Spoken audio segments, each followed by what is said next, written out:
یہ اس کا جواب پورا کیا بنتا ہے، یہ اکثر ساتھیوں نے ٹھیک لکھا ہے، لیکن اس میں جو مسٹیک ایک ہوئی ہے، دینی کتنا، زکوٰۃ کیا ہے، اصل تو یہ پوچھا جا رہا ہے کہ 2.5% دینی ہے نا، تو اکثر وہ 2.5% نہیں لکھتے رہے، 7.5 تولے پر سونا 7.5 تولے ہے تو زکوٰۃ ہے، چاندی 52 تولے زکوٰۃ ہے، بس کتنا ہے بھائی، بہت کم لوگوں نے لکھا، یعنی یہ بھی کمی ہے، اس لیے پہلے بتا رہا ہوں، پھر یہ نہ کہنا ہمارے نمبر کاٹ دیے، ویسے نمبر میں نے فل درجے کی سخاوت کی ہے۔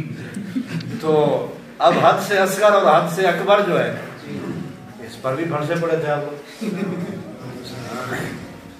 تو حد سے اصغر اور حد سے اکبر کیا ہے، کافی ساتھیوں نے ٹھیک لکھا ماشاءاللہ، یہ مقصد نہیں بھی غلط، اس میں جواب یہ وہ چیزیں جن سے وضو ٹوٹ جاتا ہے وہ حد سے اصغر ہے، اور جن چیزوں سے غسل واجب ہو جاتا ہے وہ حد سے اکبر ہے۔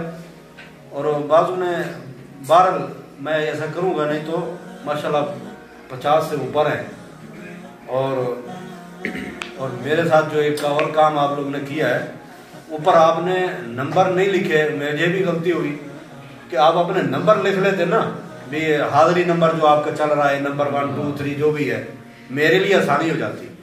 اب ایک نام کے لیے میں وہ 70 نام پورے لسٹ پڑھتا تھا، بھی یہ کہاں ہے اس کا نمبر درج کرنے کے لیے، تو انہوں نے کافی بار پریشان کیا۔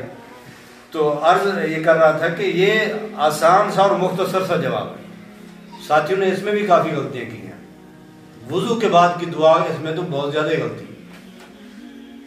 بہت زیادہ ساتھیوں نے یہاں وہ نہیں لکھ رہی جو اصل مقصود تھی کہ 8 دروازے، میں نے وہاں آپ کو واضح اس دن کہا تھا کہ 2 ہی حدیثیں ملتی ہیں خاتون کے لیے کہ جو خامن کی اطاعت کرے گی اور اپنی عفت عصمت کی حفاظت کرے گی، نمازیں پڑھے گی، روزے رکھے گی، تو اس کے لیے جنت کے 8 دروازے، یا اس حدیث میں فضیلت بیان ہوئی ہے وضو کی دعا کی۔ تو یہاں بھی اکثر ساتھی بس گناہ معاف ہو جائیں گے، ٹھیک ہے جی، وہ تو ہوں گے ہی، اصل جس کے لیے سوال ڈالا گیا وہ فضیلت تو لکھو، سورۃ فاتحہ کی فضیلت سب نے یہ لکھا جی، دوا ہے، یہ علاج ہے، شفا ہے، ٹھیک ہے۔ اب یہ حالانکہ 10 نمبر کا پوائنٹ ہے، اب لکھ دیا جی شفا ہے، اب شفا پہ جو آپ کو 10 مل جائیں، خیر میں نے پہلے کہا سخاوت تو کی ہے، لیکن اب یہ ہے کہ آئندہ جو ہے نا کوشش کیا کریں، تھوڑا تیاری بھی کیا کریں، بھلے آپ، کیونکہ یہاں آپ کی کلاس کا چکر نہیں ہے، آپ کے اپنے فائدے کا ہے، آپ کے اپنے فائدے کا ہے، زیادہ سے زیادہ لکھیں گے تو آپ کو فائدہ ہوگا۔ تو اسی طرح دورہ شریعہ کے فوائد ہر آدمی نے اپنے حساب سے لکھے ہیں، تو ہر کسی کو پتہ ہے کیا تھا یا کیا نہیں۔ آخر میں بس 1 2 بات کر کے میں پھر آپ لوگوں کو رزلٹ سنا دوں۔ تو کل آپ لوگوں نے آنا ہے انشاءاللہ اللہ کی توفیق سے، مسجد میں ہوگا، اپنا سند سب کو دی جائیں گی۔ قبل اس کے میں اس پہ رزلٹ پہ بات کروں، ابھی جو ادارہ شیڈول دے گا آپ کو گروپ میں بتا دیا جائے گا اگلی کلاس کا، جس طرح ملکی حالات تبدیل ہونے لگے ہیں، اللہ تعالیٰ خیر فرمائے۔ گزارش یہ ہے کہ نبی علیہ الصلوۃ والسلام فرماتے ہیں انسان کو 2 حالتوں میں رہنا چاہیے، یا علم سیکھنے والا ہو یا سکھلانے والا،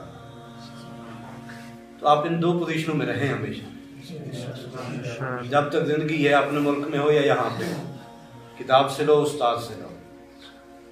آج کل بعض لوگ جو ہے نا وہ صرف ٹھیک ہے میں خود کتاب پڑھ لوں گا یا میں خود نیٹ سے کر لوں گا، اس طرح نہیں، بغیر استاد کے علم، کیونکہ بہت ساری چیزیں سمجھنے کے لیے بھی، اب جس طرح حضرت علی رضی اللہ تعالیٰ عنہ نے آپ صلی اللہ علیہ وسلم سے پوچھ کے گیا آیت بھی صبح کب پھوٹتی ہے، تو وہی آیت جب سنی سفید دھاگے والی اور سیاہ دھاگے والی، تو 2 دھاگے لے کے تکیے کے نیچے رکھ دیے، صبح اٹھے تو دھاگے پڑے ہیں، یہ کیا سفید نکلا ہی نہیں۔ پھر جب نبی علیہ السلام سے پوچھا، آپ نے پھر تفسیر بتلائی بھی یہ مقصود ہے۔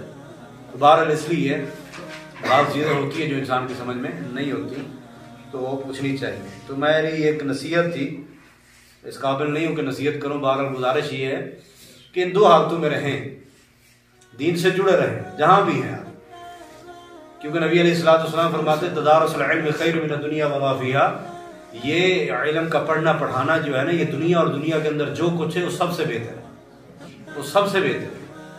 اور جب آپ علم حاصل کر رہے ہوگے نا، کسی کو فتوے دینے شروع نہیں کر لینے، کوئی ایسی بات ہوگی آپ جانتے بتا دیں، نہیں بھی میں اپنے استاد سے پوچھ کے بتا دوں. اور یہ آپ کا عقیدہ ہونا چاہیے، دین صرف قرآن اور حدیث ہے، دین صرف قرآن و حدیث ہے. نہ استاد کی بات دین بن سکتی ہے، نہ عالم کی، نہ مفتی کی، نہ امام کی، کیونکہ شریعت جس پر نازل ہوئی ہے بات اسی کی دین ہے. تو اس لیے نبی علیہ الصلوۃ والسلام کا فرمان جو ہے حدیث کی صورت میں، یہ بھی وہی ہے، قرآن بھی وہی ہے. اسی طرح علم جو ہے نا اس کا ماخذ، جس طرح سے کر رہا ہوں، لفظ یہی سخت نہ ہو جائے، یعنی آپ کی سمجھ سے اوپر نہ چلے جائے، یعنی علم کا حصول کا ماخذ یعنی جہاں سے حاصل کرنا ہے وہ کون سی جگہ ہے، کون سی، وہ قرآن اور حدیث. تھوڑا تھوڑا خود مطالعہ شروع کر دیں، مسجد میں رکھا ہوا آپ روزانہ 2 آیات اس کا ترجمہ پڑھ لیں. اسی طرح حدیث کی کتاب ہے، آپ کو نہیں پتا ہم سے پوچھیں، صحیح پڑھنے کے لیے، مطالعے کے لیے کون سی اتھنٹک جو ہے نا صحیح حدیث، وہ پڑھنا شروع کر. اپنی سیلری سے کچھ کما کے صحیح بخاری لے لے، 1 مہینے میں، 2 مہینے میں، 3 مہینے میں 1 وہ لے لے. پھر اسی طرح دوسری حدیث کی کتاب لے لیں، پہلے چھوٹی لے کر پڑھتے رہیں کچھ نہ کچھ، کیونکہ حلال حرام جائز ناجائز خود پتہ ہوگا اور اولاد کی تربیت صحیح ہو سکتی ہے. اس لیے جب بچی کو پڑھائیں گے سمجھائیں گے تو بچی کل ماں بن کے اپنی اولاد کو، آج جو دور آ رہا ہے آپ کے سامنے ہے، نوجوان نسل کس طرف جا رہی ہے، بچوں کو کس طرف راغب ہو، جو ذہین بچے ہیں ان کو وہ دنیا کی طرف، لیکن جو دین ہے اصل، آپ، میں نے اگلے دن ایک درس میں بھی کہا تھا کہ خود دین سیکھو، بچوں کو دین سکھلاؤ، دین تمہارے بچوں کو خود سکھلا دے. جب تم بچوں کو دین سکھلا دو گے پھر دین خود تمہارے بچوں کی تربیت کرے گا. اس لیے بچوں کے لیے بھی راستہ صحیح ڈھونڈو اور خود بھی راستہ. سردی ہے ابھی، کوئی کہاں ہوگا، خوش نصیب نہیں آپ لوگ، اللہ نے آپ لوگوں کو یہاں آنے کی توفیق دی. تو اس لیے اگر اللہ نے آپ کو موقع دیا ہے، موقع سے فائدہ اٹھائیے، یہ کلمہ ہونے کی دلیل ہے. تو بہرحال زیادہ بات نہیں، آج تھوڑا سا نمونہ ہم چیک کریں گے. کل ہمارا ایک ساتھی جو ہے نا، کہ ہمیں کہا گیا ہے کہ کچھ گفتگو ہونی ہے، کوئی کلاس کا ایک ساتھی منتخب کیا جائے جو وہاں درس یعنی 4-5 منٹ کی گفتگو کرے گا. تو انشاءاللہ نفیس بھائی کی گفتگو سنیں گے بطور نمونہ، اور کل وہاں وہ کریں گے. بقیہ جو ہے نا اب آتے ہیں اس کی طرف. آپ سارے پاس ہیں، ٹھیک ہے نا، الحمدللہ. بغیر امتحان کے میرے نگاہ میں پہلے ہی پاس تھے، کیونکہ جو گھر سے چلے آتے ہو، یہاں بیٹھتے ہو، تو ہم سے بڑے بھی بیٹھے ہیں، ہم سے چھوٹے بھی بیٹھے ہیں. جس کے دل میں اگر سکھلانے والے کا ادب اور احترام ہے وہ کامیاب ہے، دنیا میں بھی ہے. تو سارے پاس الحمدللہ. اب مسئلہ یہ بن رہا ہے کہ پوزیشن کس کو دی جائے، ٹھیک ہے نا. پوزیشن کے لیے جو ہے نا، کوئی یہ نہ کہے جی میری پہلی پوزیشن ہے، دوسری ہے، چوتھی ہے. پوزیشن والے سب کے نمبر برابر ہیں.